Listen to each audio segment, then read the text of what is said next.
He's a cutie pie. I might put him in Potomac. Okay, yes. Yeah, he can come right on to Potomac.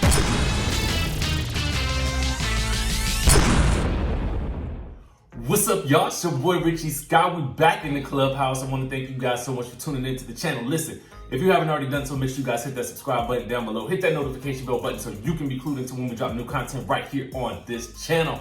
I want to say thank you guys so much for tuning in last week. I was in Atlanta. I did not have the proper lighting. We was trying to get interviews. Listen, I was supposed to be doing this interview with Dr. Heavenly, allegedly, okay? But then something came up apparently and she could not do it. I was supposed to have another interview with another celebrity as well, but that ended up getting canceled. But it's okay because I got to spend some time with some of my best friends and it was all good. But now we are back to regularly scheduled programming, okay? Let's get into it because we gotta talk about the Real Housewives of Atlanta. We're gonna go into episode 6 of season 12, okay?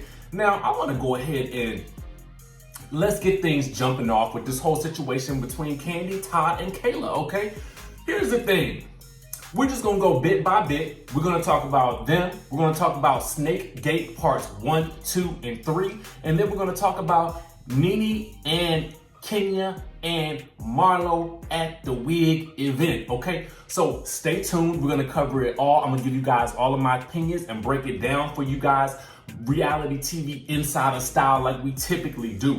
Okay, first things first. This scene between Kayla, Todd and Kandi. Todd, your mama raised you like a lot of black mamas raise us, okay? She raised you to be a self-sufficient grown man, okay? That's basically what she did. Now, y'all can disagree with me or not on this, but I feel like when you are raising kids, you're gonna have to raise each kid individually. What that means is you have to look at that kid in particular and assess what that kid needs and then give them the lessons that they need to be taught in order to be the best adult that they can end up being in the future, okay? So for me personally, my parents handled me and my sister very differently, okay? You know what I'm saying? They babied her a lot more than they did me. I felt like she got way more attention. But what it boiled down to was that I was pretty self-sufficient as a kid in and of itself. So I didn't really need all that much coddling, as I would say. Although when I grew up, I was kind of like, yo, like, why didn't I get the same things that she got? But I understood later on that you have to handle each kid differently. Now, with regards to Kayla, she obviously is telling you what she needs. And Todd, being raised the way that he was, is not hearing her because he's thinking that he's gonna parent the same way that he was parented, okay? That's not gonna work. She's basically saying to you, yo, this not talking to me for a month is not gonna work. My mama talks to me just all throughout the day, okay? I don't hear from you like that.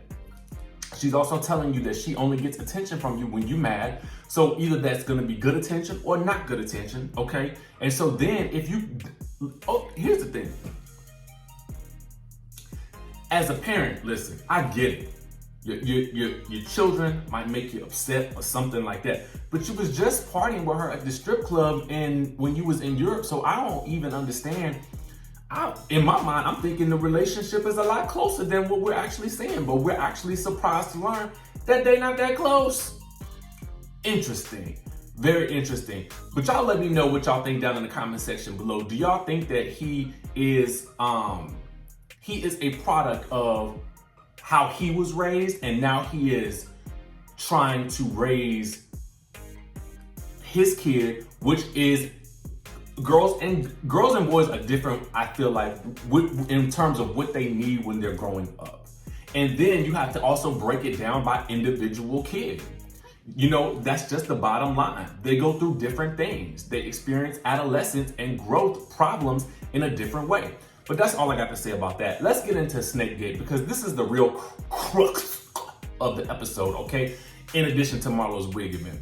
So we first hear about Snake Gate, which is basically this audio recording that somebody has made from Nene when she goes to visit Kandi. Now, the first thing that I want to tell y'all is the funniest thing that happened was when Nene made reference to these bestiality claims about Dennis McKinley, and she said that Porsha might have to get rabies shots.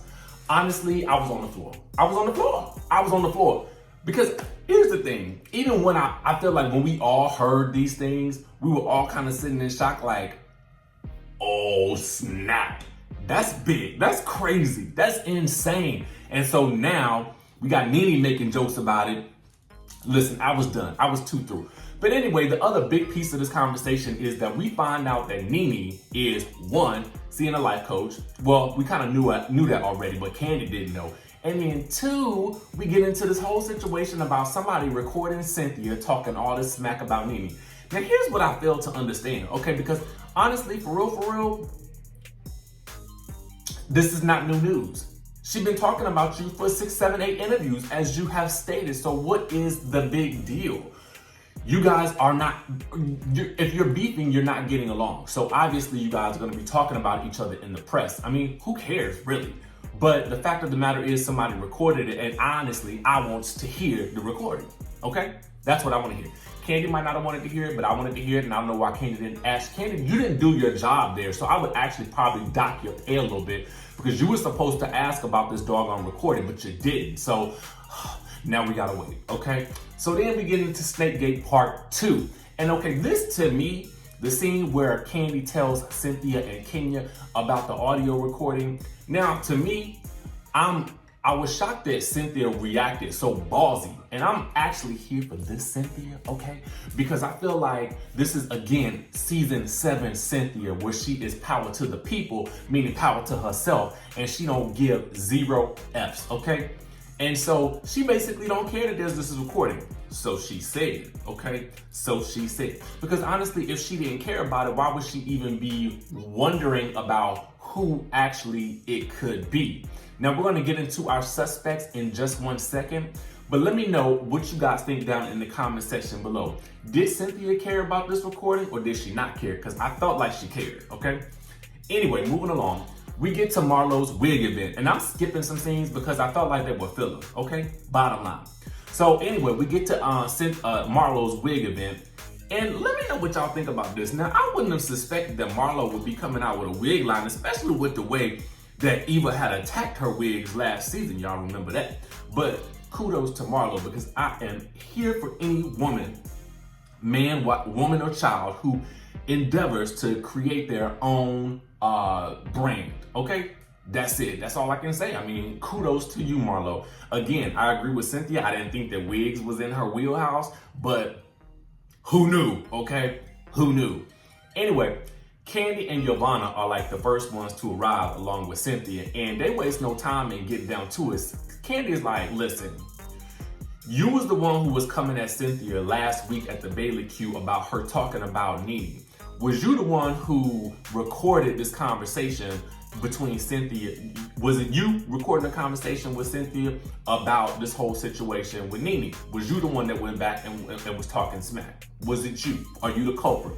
Because the ladies have boiled it down to suspect 1, which is Yovanna, and suspect 2, which is Marlo. Now at this point in the video, I'm gonna ask you who you think is the actual suspect. Excuse me, not suspect, the culprit, okay? Write down in the comment section below whether you think it's A, Yovanna, B, Marlo, or C, some mystery person.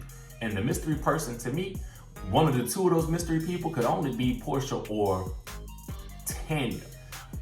I don't necessarily know why I feel like that, but I do know that Tanya gets into it with Kenya at some point down the line. But I'm also wondering, because nobody has mentioned Porsha yet, but Porsha, obviously at this point in time, I don't know why she would be sharing audio with Nene about anything when she is avoiding her at the event altogether. So maybe we can go ahead and rule out Porsha. But what we do know for sure is that, interestingly, Yovanna is like, who said I recorded her? Who said that? And she is basically like, yo, it wasn't me. I didn't do it. And I want to know whether y'all believe her or not. If she did in fact do it, she is basically telling a bold-faced lie. But let me ask y'all this. Why would she record her?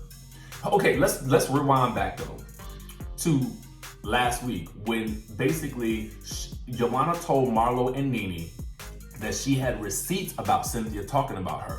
then she goes and confronts Cynthia at Cynthia's own event about her talking fish about Nene. So that is what leads us all to believe that this whole situation was a Yovanna Montplaisir, whatever her last name is, who I don't mind at all. I actually like her for the show. So we'll see how this whole situation plays out. But what I'm hearing is she did something up in the Toronto that basically cost her that bag. But we'll see how this situation plays out in probably about 2 weeks, okay? Because that trip is coming up in 2 weeks. Anyway, y'all let me know what y'all think, because Yovanna basically flat out said that she was not the person, and nobody is going to have time to ask Marlo, because Marlo is under attack from Kanye, okay? So let me tell y'all something. The way they had hyped up this wig event, the best part of this whole wig fiasco was not Kenya's entrance. It was everything that happened after Kenya's entrance. Because to me, this marching band with 2 people in it, as Nene said, was as scarce AF, okay? It was scarce as the edges that they are all talking about. It was non-existent, okay? It was basically one drum and a cymbal or something, okay? For real, I was like, if y'all gonna really do this, let's do it. Let's get a 5-piece quartet or something like that. Let's get some saxophones, some horns, some trumpets, some flutes, some clarinets. I want all of it, a tuba. I want everything, some bass drums. I need it all. Get a DJ, hire a truck, do something more than what we actually saw. Because I'm gonna tell y'all the truth, when you're filming a reality show, they can make something seem much bigger than it actually was. And I could tell from what I saw on the screen, these 2 eyes could basically tell that that was really not all of that, okay? But here's the thing. What I want to know from you guys is, whose side are you on in this situation? Are you on Marlo's or Kenya's side? Because here is the rub. Not only did Kenya come in basically handing out her product at Marlo's event, but you also had the 2 of them trading insults. Not about that Marlo handled the situation well in the beginning, okay? But clearly she got more irritated as time went on. And to be quite frank with you guys, I would have just called security on her as soon as she came in the door. But Marlo is actually smart, and let me tell you guys why. Over the course of 4 to 6 months, you will film countless hours of television, okay? And countless events, all of which will not be shown. Kenya did Marlo a favor because what she did for both her and Marlo was got product placement on the show. Kenya ensured that Marlo's event would be publicized. So honestly, Marlo should be thanking Kenya, because this was a great way to make an introduction for Marlo's wigs, okay? And for Kenya Moore's hair care products. So for real, Kenya was a smart businesswoman, as she said, because not only did she promote her product, but she got Marlo's product on television as well, okay? So to me, that was a smart play, and it was smart for Marlo to let her stay as long as she did. So shout out to Marlo for that. Let me down in the comment section below, let me know if y'all caught that, okay? Last but not least, we got to talk about this Nene leaks and her big exit. Nene was at the event and she was like, you know what? Been here, done that. I'm out, okay? Y'all not gonna get me up in this mess today, okay? I'm about to leave. I'm finna go. And then she leaves and heads out towards her, I think, was it a Bentley or maybe, I couldn't even tell. Honestly, all I could tell was that when Yovanna ran outside and slammed on Nene's window, she was like, girl, don't touch my window. I will F you up. Okay, so drop catch that. I was like, but that was smart of Yovanna to get that extra camera time by running outside and hightailing it after Nene to try to get up in, you know, and find out what was going on and get Nene to stay. As if she could convince Nene to stay when she was already in the car, okay? But kudos to you, Yovanna, for getting your scenes. Listen, this is your boy Richie Scott. Let me know what you guys think about this episode, and I really want to know who you guys think the snake is. Is it suspect 1, Yovanna, suspect 2, Marlo, or suspect 3, a mystery person who has not yet been named? So let me know down in the comment section below what you guys think. Make sure you guys hit that subscribe button, hit that notification bell button, and guess what? I'm gonna see you in the next video. Oh yeah, you'll be seeing my face, okay?